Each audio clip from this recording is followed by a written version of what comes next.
This video might not mean a lot to you, but it means a lot to me. I'm about to show you something that I'm changing with my golf game. It's something I've been looking at for a long time and I've never had the courage to give it a go. So in today's video, we're really going to dive into the long putter, the broomstick, the sweeper, I don't know what you want to call it, but we're going to dive into that thing, see the putter that won the Masters with Adam Scott and that style, and can you incorporate it into your game? We've got it all in here, so let's get going.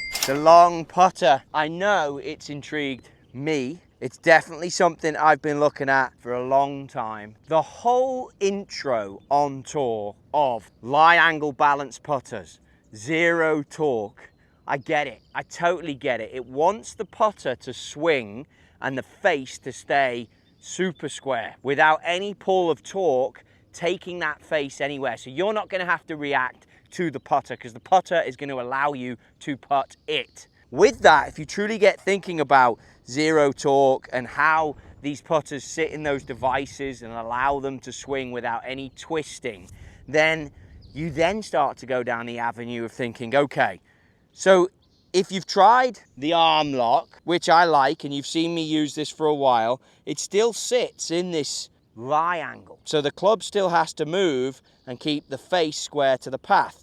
But if you start to get into a position, and we can see it when we get on the putting plates there, all about start line, which I'll tell you how I tested this thing out initially. But if you can start to get that putter to swing vertical, as close, because we know the lie angle legally can't be at 90, but if you can get the putter close to it and easily get the eyes over the golf ball, which my mirror can do here, I can easily get my eyes over the golf ball, stay stable. If you've got some of the Y word in there, which I know there's a few of us who will be experiencing that, then you now separate the hands totally. You take out any of the twitches that you might be experiencing because of the separation and you swing the putter, then this could be something that's for you. This video could be for you. This tech could be intriguing you. The face being in front of the golf shaft lean like that could be intriguing you. The shaft going through the CG of the putter, the stability. You've got all that on the Spider ZT because you know about it. But let's talk about this method and let's talk about some of the tips I've had from guys on the tour who use this with success. So you'll notice, and we've had some comments in here before about I'm not the tallest human in the world. Fine, no problem, I accept that. Look at this. Look how short this thing is. Here is my arm lock putter and I've only just gone longer than it. There's a reason for that. I tried this thing up at the driver length. I tried it longer than the driver. I tried it shorter, and now I've gone probably just longer than my rescue club would be if I carried one. The reason for it is, and this tip came from Lucas Glover, who if you were watching his putting, he was struggling. So when it comes into rolling one of these, he said to me, you want to take some inspiration from Adam Scott. You want to try and get over the golf ball, be an athlete, and get to the point where you can literally get your eye line perfectly over it and then rock. The next thing he went on to say about this is when you put your thumb on top for stability, it's worth trying to create an angle here as close to 90 as you can, because that then allows you, if I point this at you, the viewer, getting my shaft lean, getting my stability, getting my eyes over the ball. If I go that side, that's path. If I go there, that's a draw path, going to fizz past you on the right, left as you look at the screen. And if I go there, that'll fizz past you on this side. So this becomes my guide for path. So when I step up to it, guide for path is there, locked in. Now the right hand, again, playing a ton of golf with Dean Wilson, who's top 10 all-time strokes gained. He likes to putt with a conventional putter and get his fingers pointing so that he can rock. Put a conventional putter in there, guess what? I'd be down at about 27, 26 inches if I was doing that. But with this, going into, again, going to Lucas and giving it that one, allowing the hand just to fall, I think he's like this. I think Bernard Langer's like this. I've gone more here, but just allowing this to fall into the pocket and then rock. And it really does feel like it's something that potentially you can't miss. Then doing it on the plates here through the tees and the start line, this isn't easy, but we'll give it a go.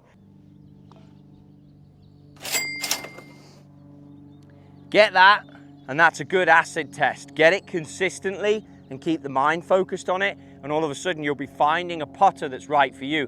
You're not going to make putts if you can't get it through the start line, and then it's about the read. If we just are to hit putts on a chalk line, it becomes that bit easier. But I found with this, I've had more consistency with this through the gates. Now, when it comes to hitting longer putts, you are going to have to then trust your instinct a bit. But that's another fantastic thing about this product, because you get to a place where you can be an athlete again. I'm not the oldest, but I'm also like unsure where I'm going to go, because you see a lot of old guys with this. So God knows what I'm going to do for the next 40 years playing golf. But I've found if I get into a world like this, where I can become an athlete again, there is no thought as to how I've got to hit these putts. It just gets back to, okay, how do I have to strike it? And you can get that great sound that you're after when it comes to putting. Obviously, it has the insert in there, which is the tech that's fantastic for Taylormade. But it's a case of, if you're struggling with your putting, if your data shows you're struggling with your putting, if you're intrigued by the science and you understand that the blade can swing freer with a face that runs square to the path, that enables you to start more consistently on your start line, then this could be the way for you to go, checking out the slightly longer one. And I would push you as you get these, because fitting them is tough. Try to think about what I've said about setting your elbow and then letting the right hand hang, because the grip is going to need to fall. I've had them before where my hand's been at the bottom of the grip. I've had it where it's been too high. You really want the grip to be able to fall right in the center, so it gives you that nice bit of feel to rock freely. So fitting is everything. Maximum lie angle. Length, I'd say much shorter than you think. And remember, this is going to be heavier. This is the 3-dot head on the ZT, so this is the heaviest head there is. So by gripping it with light pressure, you really are able to let the putter swing. Well worth giving it a go, especially if you're lost when it comes to putting. I'm 5 or 6 rounds in, seeing an improvement in my clip data. Viewing things a little bit different now, more feel rather than strike and concern. Longer putts have come easier. I've gone on a journey with the arm lock already that's taken me down this route. I'm seeing more face stability on the tools I use to measure that. It's certainly improving, and I'm starting to see results. Will it stay in the bag? That remains a question, but it's off to a cracking start, and I haven't felt this great about a putter in a long time. That's difficult to do. You know the feeling when you get one that you like. It's a great place of euphoria. Get in the comments and let me know the putter that you play and why, and also if one of these long ones, or whatever we're calling them these days, is something that is of interest to you. It will have a firmer golf shaft in there. You're going to expect that. This is the KBS option in there. Plays a lot firmer because it's heavier, because it's longer. You want to go into those graphite options that won't take up so much weight in the steel. The old school ones of these had steel only, and they were absolute sledgehammers. Now you can get some feel out of this, as you can see from those longer putts, that will translate into better putting. Subscribe as always, hit me with the questions. We'll come back to you in more videos.